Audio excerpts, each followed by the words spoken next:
জামায়াতের একজনের কথা বলি, জামায়াতের নায়েবে আমির ডক্টর তাহের, ওনাকে আমার অনুরোধ থাকবে ওনার ব্যাপারে জামায়াত যেন খুব বেশি সতর্কবান হন, কারণ এই লোক ভারতের লবিং মেনটেন করেন। সাংবাদিক ইলিয়াস হোসাইন তার ইউটিউব চ্যানেলে এক ভিডিওতে দাবি করেন, জামায়াতে ইসলামীর নায়েবে আমির ডাক্তার সৈয়দ আবদুল্লাহ মোহাম্মদ তাহের ভারতের লবিং মেনটেন করেন। এই নেতার ব্যাপারে জামায়াতে ইসলামকে সতর্ক থাকার পরামর্শ দেন সাংবাদিক ইলিয়াস হোসাইন। একইভাবে বিএনপিতে যারা ভারতের রয়ের এজেন্ট তাদের ব্যাপারে সতর্ক থাকার আহ্বান জানান তিনি। দলের ভেতরে যারা এই ভারতের এই তাবেদার রয়ের এজেন্ট তারা কারা কারা আপনি খুব ভালো করে জানেন। সো তাদের থেকে যত দ্রুত সম্ভব দলকে উদ্ধার করবেন। আমরা বিএনপি এবং জামাত কোনো দলেরই বিপক্ষে না, দুই দলকে আমরা একই জায়গায় চাই। তাদের রাজনৈতিক মতাদর্শের পার্থক্য থাকবে, ভিন্নতা থাকবে, তারা নির্বাচন করবে, নির্বাচন করে যে জিতে আসবে সে সরকার গঠন করবে, আমাদের কোনো সমস্যা নেই।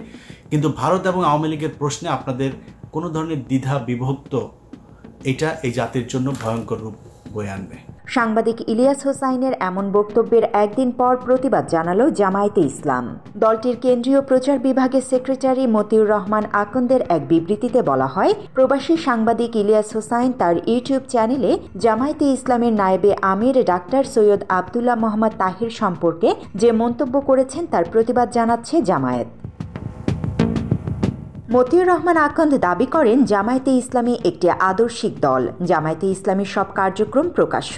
শুধু ডাক্তার সৈয়দ আবদুল্লাহ মোহাম্মদ তাহের নন, জামায়াতে ইসলামীর কোনো নেতাকর্মী অন্য কোনো দেশের লবিং মেনটেন করে চলেন না। জামায়াতের প্রত্যেক নেতাকর্মী দলীয় আদর্শের ভিত্তিতে পরিচালিত হন। জামায়াতে ইসলামীর কোনো নেতা বা কর্মী দেশ বিদেশের কারোর সঙ্গে লবিং করে চলার কোনো সুযোগ নেই।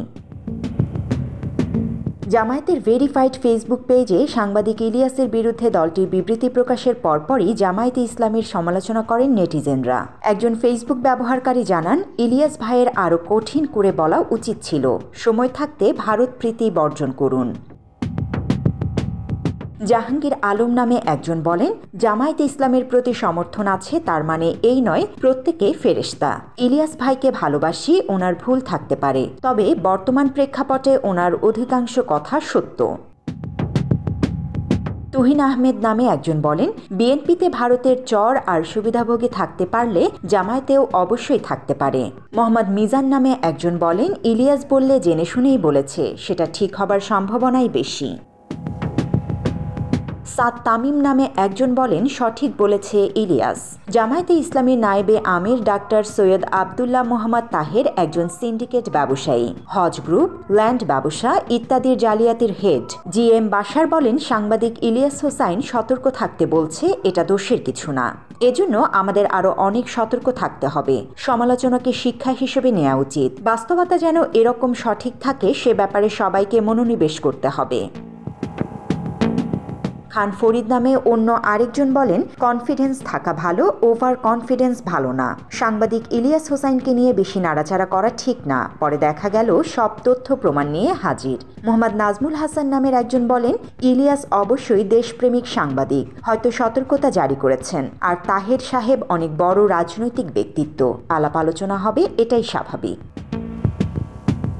প্রতিবেদন তৈরির সময় জামায়াতের ওই পোস্টে মন্তব্য করেছেন ১৫০০-এর বেশি মানুষ। এর মধ্যে ইলিয়াস হোসাইনের বক্তব্য নিয়ে কেউ কেউ ধোঁয়াশা ব্যক্ত করেছেন।